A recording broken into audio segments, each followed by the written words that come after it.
అందరికీ Ram Ram. Welcome to Sangi Vibes. ఇది రథసప్తమి రోజు తీసిన వ్లాగ్ అనమాట.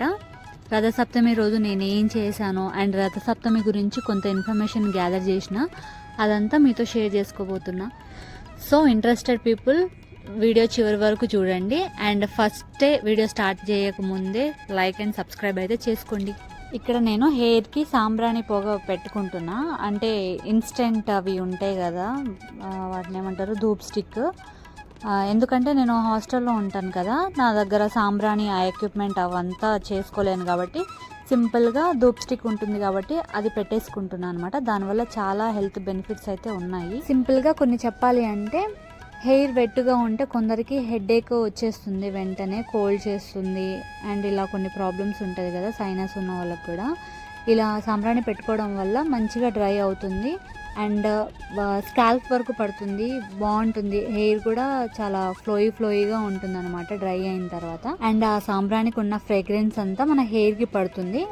అంటిల్ మనం నెక్స్ట్ బాత్ చేసేంత వరకు ఆ ఫ్రేగ్రెన్స్ అనేది మన హెయిర్కే ఉంటుంది అనమాట. చాలా బాగుంటుంది. మీరు నెక్స్ట్ టైం నుంచి ట్రై చేయండి. అయితే నాకు హెయిర్ స్టైల్స్ పెద్దగా రావు, అందుకనే మా ఫ్రెండ్ హెల్ప్ చేస్తుంది అనమాట.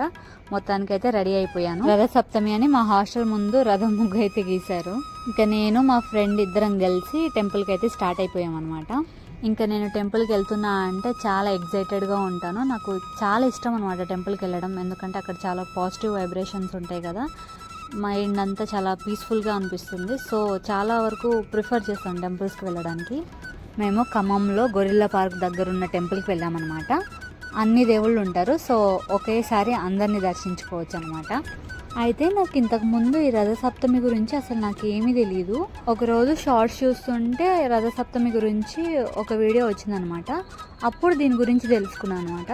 నాకైతే చాలా డిఫరెంట్గా అనిపించింది, నాకు బాగా నచ్చింది కూడా. ఈ వీడియోలో అన్నమాట అనే మాటే రిపీటెడ్ అవుతున్నట్టుంది.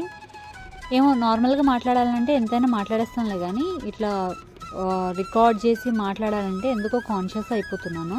ఫర్దర్గా రెక్టిఫై చేసుకుంటాలేండి. కానీ అయితే ఈ రథసప్తమి గురించి ఇంకా చెప్పాలి అంటే, దీని పూజా విధానం కూడా చాలా డిఫరెంట్గా ఉంటుంది, బాగుంటుంది కూడా. ఇంట్లో అయితే చక్కగా చేసుకోవచ్చు. మేము హాస్టల్లో ఉంటున్నాం కాబట్టి సింపుల్గా టెంపుల్కి వెళ్ళి వచ్చేసినాము. నెక్స్ట్ ఇయర్ కనుక ఈ టైంకి ఇంట్లో ఉంటే మాత్రం చక్కగా ఇంట్లో సెలబ్రేట్ చేసుకోవాలని ఉంది. అయితే ఆ రోజు ఆచరించే పూజా విధానానికి వస్తే, తెల్లవారుజామునే లేచి సూర్యుడు ఉదయించక ముందే 7 జిల్లేడు ఆకులతో స్నానం ఆచరించాలంట. జిల్లేడు ఆకే ఎందుకంటే సూర్యభగవానుడికి ఇష్టమైన ఆకు జిల్లేడు ఆకంట.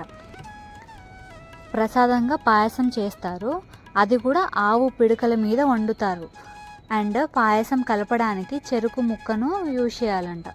ఇక్కడ ప్రతిసారి అంట అనే వర్డ్ ఎందుకు యూజ్ చేస్తున్నా అంటే, బికాస్ నాకు తెలియదు, నేను తెలుసుకొని చెప్తున్నా కాబట్టి. ఓకే, ఇక మ్యాటర్లోకి వెళ్తే, చిక్కుడు కాయలతో రథాన్ని తయారు చేయాలి. అది కూడా 7 చిక్కుడు కాయలతోనే తయారు చేయాలంట.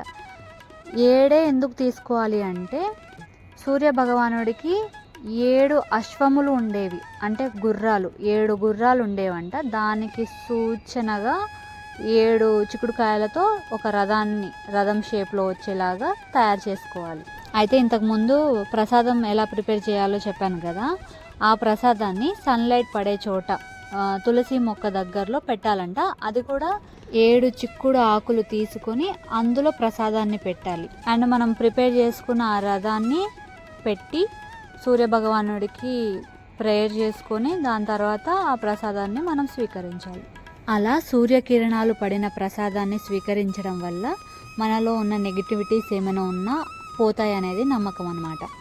రథసప్తమి రోజు ఆదిత్య హృదయ పారాయణ చదివితే చాలా మంచిదంట. మనకు ఎన్నిసార్లు వీలైతే అన్నిసార్లు చదవడానికి అయితే ట్రై చేయాలి. ఇక్కడ మేము అదే చేస్తున్నాము. మాకు రాదు కాబట్టి ఫోన్లో ప్లే చేసుకొని దాని ప్యారలల్గా మేము చదువుతున్నాం అనమాట. అండ్ ఇలా రథసప్తమి రోజు పూజ చేసుకోవడం వల్ల మనకు గ్రహణ దోషాలు ఏమున్నా పోతాయి అనేది నమ్మకం. అయితే ఏది గుడ్డిగా నమ్మకుండా దీని గురించి తెలుసుకోవాలంటే గొప్ప గొప్ప చరిత్రలే ఉన్నాయి. కానీ మనం దీన్ని సింప్లిఫై చేసుకుంటే, ఇప్పటి వరకు నేను చెప్పినదంతా ఒక స్టోరీ లాగా తీసుకుంటే, moral of the story is, మనకు సన్లైట్ వల్ల ఎన్ని హెల్త్ బెనిఫిట్స్ ఉన్నాయి అనేది మనకు తెలుసు. అయితే ఇలాంటి ఫెస్టివల్స్ వల్ల అదొకసారి మనకు గుర్తు చేస్తున్నట్టు ఉంటుందన్నమాట.